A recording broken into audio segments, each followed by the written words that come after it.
Hi friends, ನಾನು ಭಾರತಿ ಪರಮೇಶ್ ಅಂತ. ನಮ್ಮ ಇಂದಿನ ವಿಶೇಷ ನುಗ್ಗೆ ಸೊಪ್ಪಿನ ಬೋಂಡ. ರುಚಿಕರವಾದ ಮತ್ತು ಆರೋಗ್ಯಕರವಾದ ಸ್ನ್ಯಾಕ್. ಸೊ ಇವತ್ತು ಫಸ್ಟ್ ರೆಸಿಪಿಯಿಂದ ಸ್ಟಾರ್ಟ್ ಮಾಡೋಣ.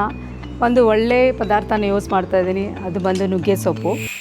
ನುಗ್ಗೆ ಸೊಪ್ಪಿನ ಬೋಂಡ ಮಾಡೋಕ್ಕೆ ಬೇಕಾಗಿರೋ ಪದಾರ್ಥಗಳು ಇದೆಲ್ಲ. ಮೊದಲನೇದಾಗಿ ನುಗ್ಗೆ ಸೊಪ್ಪು. ಸೊ ಇದನ್ನು ಬಿಡಿಸ್ಕೊಂಡು ಚೆನ್ನಾಗಿ ತೊಳ್ಕೊಂಡು ಅದನ್ನು ಚಿಕ್ಕ ಚಿಕ್ಕದಾಗಿ ಕಟ್ ಮಾಡ್ಕೊಳ್ಳೋಣ. ಅದ್ರ ಜೊತೆಗೆ ಈರುಳ್ಳಿ, ನಾನು ಸಾಂಬಾರು ಈರುಳ್ಳಿ ಯೂಸ್ ಮಾಡ್ತಾಯಿದ್ದೀನಿ. ಉಪ್ಪು ಮತ್ತು ಖಾರದ ಪುಡಿ, ಕಡಲೆ ಹಿಟ್ಟು, ಇದು ಮೇಯ್ನಾಗಿ ಬೇಕಾಗಿರೋದು. ಹೆಚ್ಚಿನ ಕ್ವಾಂಟಿಟಿನಲ್ಲಿ ನಾವು ಇದನ್ನೇ ಹಾಕೋದು. ಅರಿಶಿನ, ಪೆಪ್ಪರ್ ಪೌಡರು ಮತ್ತು ಅಜ್ವಾಯಿನು. ನುಗ್ಗೆ ಸೊಪ್ಪನ್ನು ಈ ರೀತಿ ನೀಟಾಗಿ ಬಿಡಿಸ್ಕೊಳ್ಳೋಣ. ಈ ಥರ ಕಡ್ಡಿ ಎಲ್ಲ ತೆಗೆದಾಕ್ಬಿಟ್ಟು ಈ ನುಗ್ಗೆ ಸೊಪ್ಪನ್ನು ಕ್ಲೀನಾಗಿ ನೀಟಾಗಿ ತೊಳ್ಕೊಳ್ಳೋಣ. ತೊಳ್ಕೊಂಡಿದ್ದ ನುಗ್ಗೆ ಸೊಪ್ಪನ್ನು ಸಣ್ಣದಾಗಿ ಹೆಚ್ಚಿಟ್ಕೊಳ್ಳೋಣ. ಸೊ ನುಗ್ಗೆ ಸೊಪ್ಪು ಕಟ್ ಮಾಡಿಟ್ಕೊಂಡಾಯಿತು.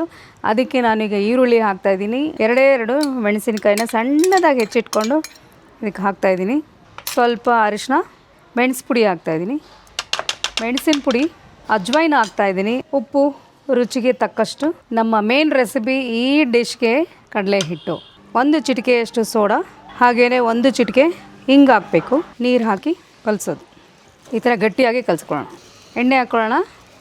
ಸೊ ಈಗ ಬೋಂಡ ಈ ಉಂಡೆ ಥರ ಮಾಡಿಕೊಂಡು ಎಣ್ಣೆಲಿ ಬಿಡಿ. ನಾನು ಯಾವಾಗಲಾದರೂ ಅದಕ್ಕೆ ಅಕ್ಕಿ ಹಿಟ್ಟು ಸೇರಿಸ್ಕೊಂಡು ಮಾಡ್ತೀನಿ. ಸ್ವಲ್ಪ ಇನ್ನೂ ಕ್ರಿಸ್ಪಿಯಾಗಿ ಬರುತ್ತೆ ಅಕ್ಕಿ ಹಿಟ್ಟು ಹಾಕಿದ್ರೆ. ಸೊ ಬೋಂಡ ಆಲ್ಮೋಸ್ಟ್ ಆಗಿದೆ. ಈಗ ಇದನ್ನು ಎಣ್ಣೆಯಿಂದ ತೆಗೆದು ಒಂದು ಬೌಲ್ಗೆ ಟ್ರಾನ್ಸ್ಫರ್ ಮಾಡೋಣ. ನೋಡಿ ಎಷ್ಟು ಚೆನ್ನಾಗಿ ಗೋಲ್ಡನ್ ಬ್ರೌನ್ ಆಗಿ ಬೋಂಡ ಬೆಂದಿದೆ. ಬಿಸಿ ಬಿಸಿಯಾದ ನುಗ್ಗೆ ಸೊಪ್ಪಿನ ಬೋಂಡ ಈಗ ತಯಾರಾಗಿದೆ.